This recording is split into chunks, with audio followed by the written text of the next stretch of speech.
आज का हमारा टॉपिक है महलवाड़ी व्यवस्था।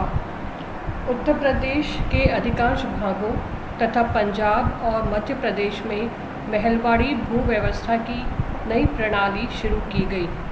इसके अंतर्गत सरकार ने हमेशा के लिए नहीं बल्कि कुछ स्थानों पर 30 वर्ष के लिए, कुछ अन्य स्थानों पर 20 वर्ष के लिए राजस्व निर्धारित किया।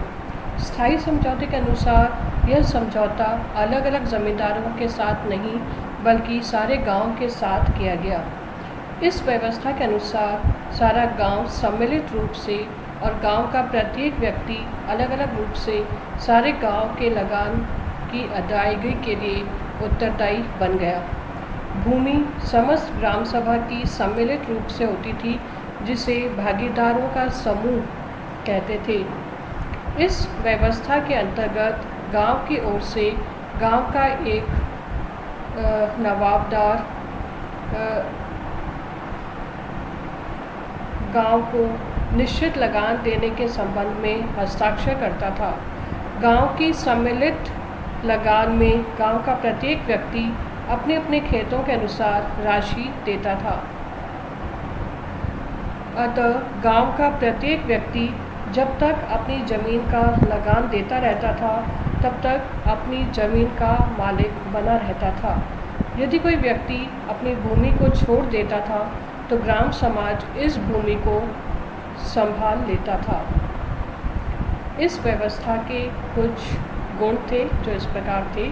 चूँकि यह समझौता समय समय पर लगान की राशि निर्धारित करने की प्रणाली पर आधारित था, इसलिए सरकार को समय समय पर अलग अलग किस्म की ज़मीनों की उत्पादकता की जानकारी प्राप्त करने का मौका मिलता रहता था।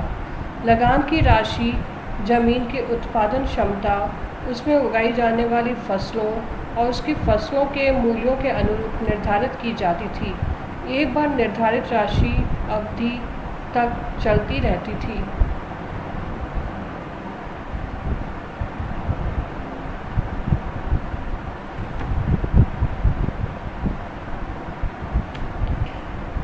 महलवाड़ी प्रणाली का सबसे बड़ा दोष यह था कि गांव के बड़े लोग यथा नंबरदार आदि अपनी विशेषाधिकारों का अपने स्वार्थ के लिए दुरुपयोग करते थे।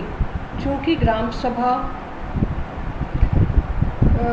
की ओर से इन्हीं लोगों ने सरकार से समझौता किया था, अतएव लगान के संबंध में भी सरकार इन्हीं के साथ बातचीत करती थी।